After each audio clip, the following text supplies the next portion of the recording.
Faith Alive, Game Chang or Moshia, Kawm Vajtswv Txojlus, Jayi, Bible Lesson 8.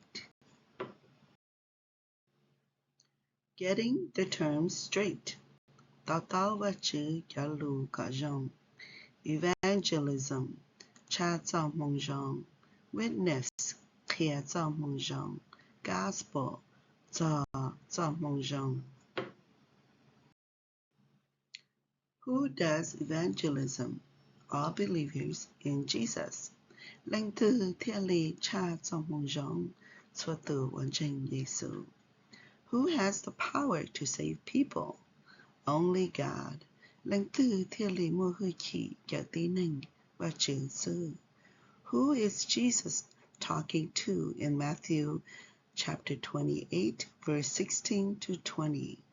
All believers in Jesus. Giêsu hãy cho linh từ nhớ trò mà thải trong nền gầu gì vì có trò một thân nền gầu. Chúa từ hoàn chỉnh Giêsu. Why share our faith? Vì lý cha bê yếu chủ kia đầu lực tự ninh cho bê kiến tranh. Who wants everyone to be saved? Linh từ cho tàu chúa hãy ninh.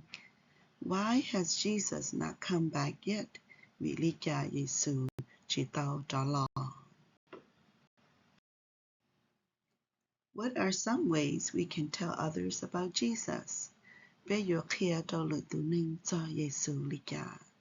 Share our Jesus story. Kia cho Giêsu ba có lý cha. Share that God is looking for His lost children. Kia cho tia và chân tia và chữ cho mình nhỏ và bỏ lỡ. Share that God wants everyone to go to heaven. Khi cho tia và chữ xa có chúa hãy nâng mùi nhớ sống đủ kiến trình. How do we bear fruits? Bê ta kiến trình yết gì lý cha. What is God's plan for human? Và chữ lưu hợp here cho tín nâng do lý cha. How do we live out God's plan? Bây giờ ở lưu nâng dòng lý cha theo lý trợ lý và chữ lưu hợp here. What has Jesus done to show His love for us?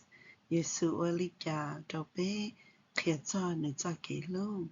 How do we show Jesus' love to others? Bây giờ khía Giêsu cho kế lưu lý cha đầu lự tụ nâng.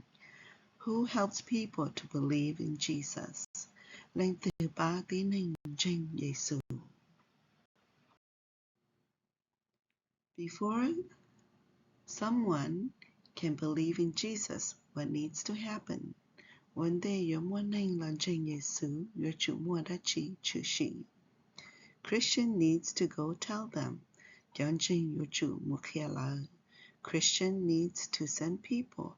Dọn trên your chủ ba cho cho your mua khía trong mong rong. Everyone needs to hear about Jesus. So hãy ninh your chủ nó cho Giêsu. My Jesus story. Cú ra và khía cho Giêsu cho kế lúc. Write your Jesus story here.